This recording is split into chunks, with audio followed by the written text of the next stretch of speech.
So what's up mga ka-TH? So ito na naman ang panibagong sign na napaka-positive talaga.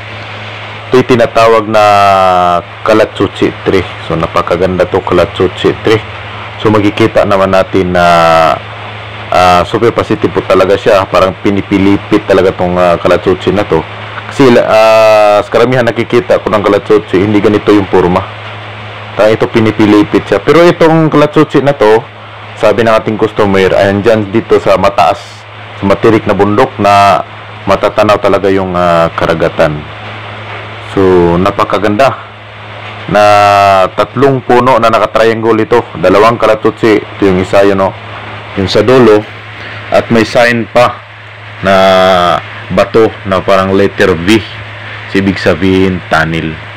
So may tunnel nito talaga sa malapit. Ito lang talaga sa malapit niya. So kung isa-sight mo yan, doon yan tatama sa gitna. So mayroon pa siyang tuka, yan, mayroon pa siyang tuka na ibig sabihin yun mo ang susundin mo. Yan. So makikita mo talaga sa sign na kung saan ka talaga pupunta. So yung tinuturo niyan para sa dyan sa gitna talaga yan nakatuturo yung tuka niya, nakaturo yan sa pagitna. So sa ganitong paraan, malaliman talaga to, pero at least sure deposit naman to. So tatlong puno to, tatlong puno, dalawang Kalatsuchi at saka isang mangga, old mangga. Sa ganitong case talaga mga ka-TH, pag naka-triangle talaga, alam natin talaga kung saan ang deposito. Basta naka-triangle, lalo na pag positive yung area, ito mayroon pang mga bato nito na sinisave si sir na mayroon talagang mga guhit, mayroong sign tree na nakaguhit, na big tree nakasulat talaga sa bato na doon, yung bato na yan, yung bato na yan, yung malaki, yung sa malapit sa puno ng banga, dyan po nakasulat yung sign na tree. Ibig sabihin, under the tree, big tree. So kaya na naka-triangle siya, ibig sabihin andyan yan sa gitna. So dyan po nagdetect yung gadget talaga natin sa dulo punta ng bato na yan, papunta pa atras. So dyan nagdetect yung gadget natin. So tama naman yung na-detect ni sir, kasi dyan po yung gitna, yung isa, tapos nasa likod niya yung isa, tapos sa dulo yung mangga. So yung bato is parang nakaturo talaga yan sa gitna, yung malaking bato. So yan, sa tuktok ng bundok talaga yan. So sabi niya, kinukutaan daw ng hapon, pero kinutaan talaga ng hapon is mayroon talagang kalaliman yan. So super ganda pong sign nito. So positive po talaga ang site ni sir. So gusto niyang ipakita natin sa vlog. So napakaganda po itong sign na to. Yan, lalapitan na niya yung sign. Yung bato na yan na malaki, nakaturo yan sa gitna. Tapos yung tuka na yon, nakaturo din dito papunta ng bato na yan. So ibig sabihin nagturuan sila. Makikita nyo na mga ka-TH. So yun po ng sign ng ating ka-TH na nagpatulong sa atin. Sa po ating customer yan, di ko banggitin ng lugar. So napakaganda yung viewing dyan sa bundok na yan, kasi tinitingnan ko yung mahabang video niya. Talagang makikita mo yung dagat sa paligid. Talagang nasa taas talaga siya, kung tinatawag yan na bird eye. Nakatingin doon sa, kung doon ka sa taas, titingin ka doon sa baba, ay makikita mo talaga lahat.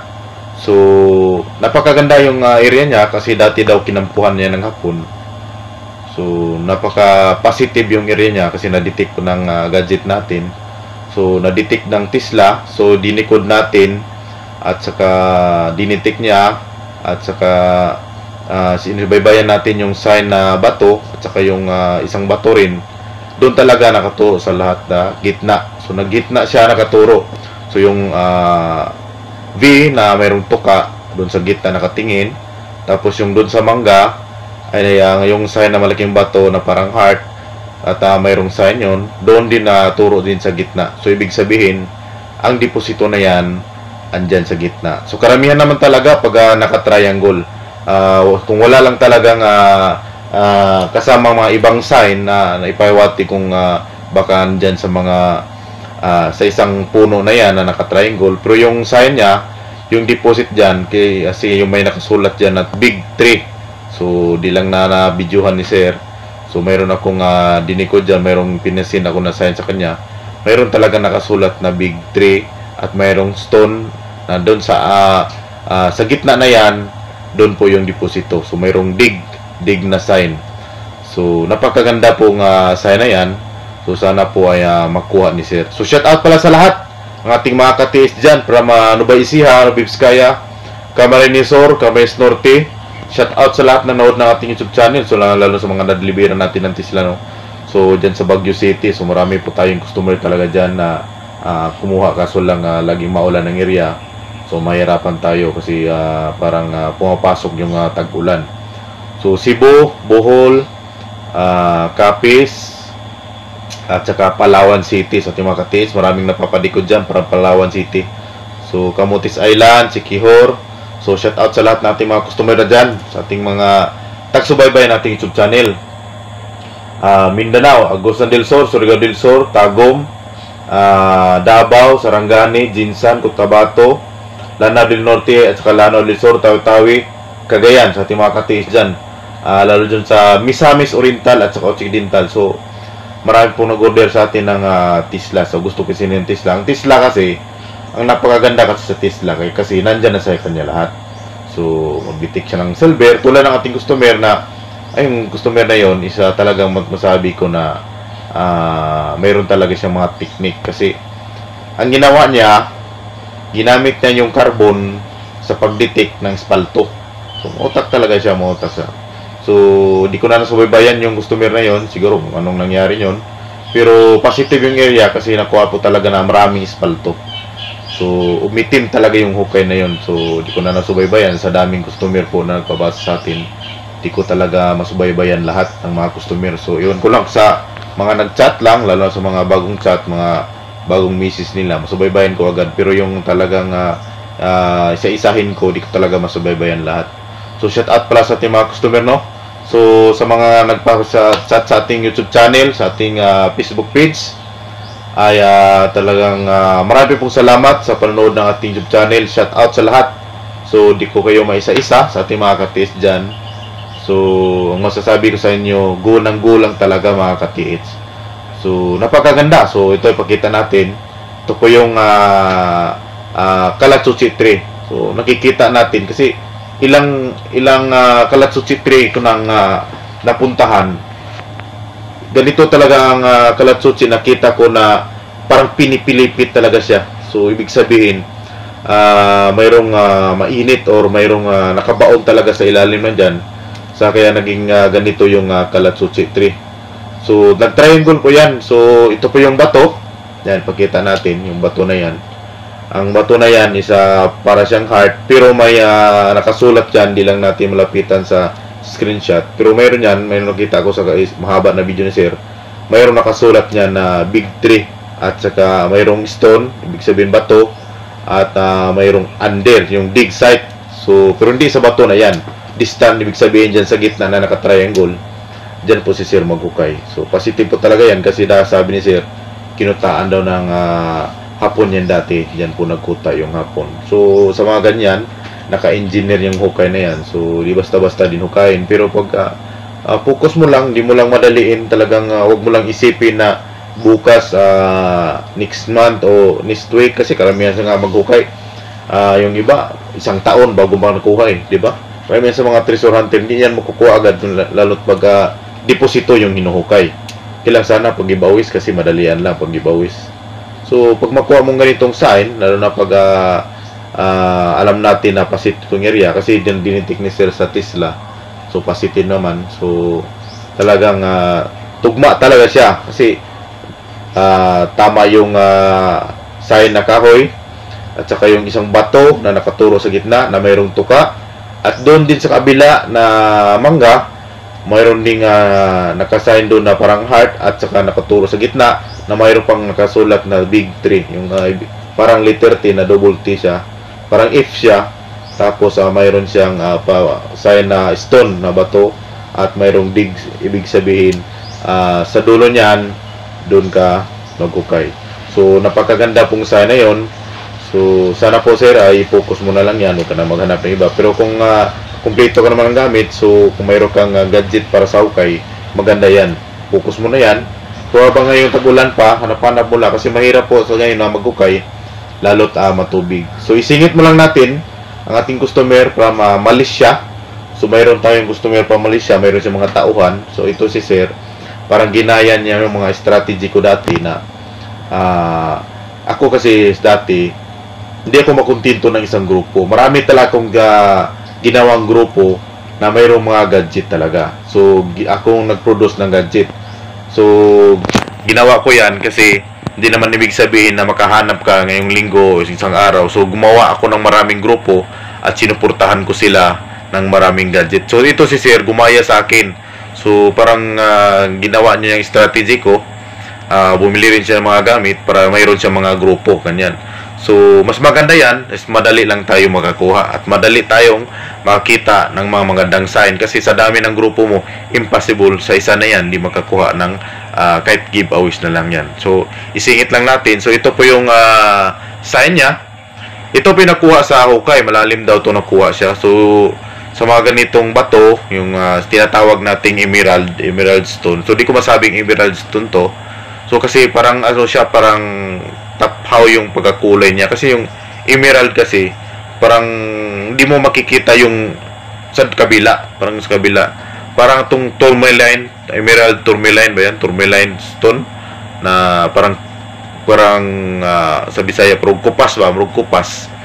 So di ko masasabing emerald to, pero pag emerald stone to, napakamahal talaga ng mga emerald stone.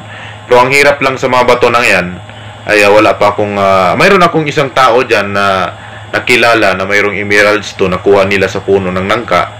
So, ang lalim na kuha nila is 4 feet.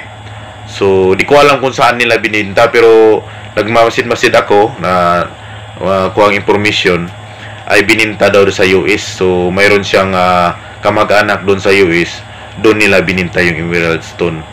So, nakuha nila yon sa puno ng nangka. So, 4 feet ang lalim yung emerald na nakita pa kami nung nakarang taon. So, bumili siya ng Wigo na sasakyan. Nagkita kami at nagkausap kami. Sabi niya, mayroon ba akong buyer ng emerald stone? So, pinakita niya yung bato. Ayaw naman niya magpa-picture. So, ang laki. Ang laki ng emerald stone.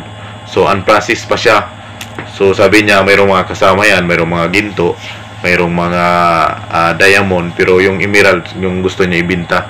So, sabi ko sa kanya, mahirap yan ibinta dito sa atin kasi maraming mga scammer. So, pag bangko mo yan ibinta, baka mamaya ay kunsabo yan sa mga sa batas. Mamaya pusasan ka, yung iba ang nakapira niyan. So, mas maganda yan kung mayroon kang kontak sa ibang bansa o mga Amerikano o mga Japanese, mga ganyan, may mga pira talaga. I-transport mo lang doon mo na lang ibinta. Yan pinakamagandang advice ko sa kanya. So, pag emerald yan, sir, so kahit yan kaliit, mahal yan. So, napakaswerte magkano ang karat ng emerald karon. So, di yan per gram ha. Di yan per gram. Kahit diamond, di yan per gram. Karat yan. So, magkano ang karat ng emerald karon. Ngayon, napakamahal. So, swerte kung emerald yan.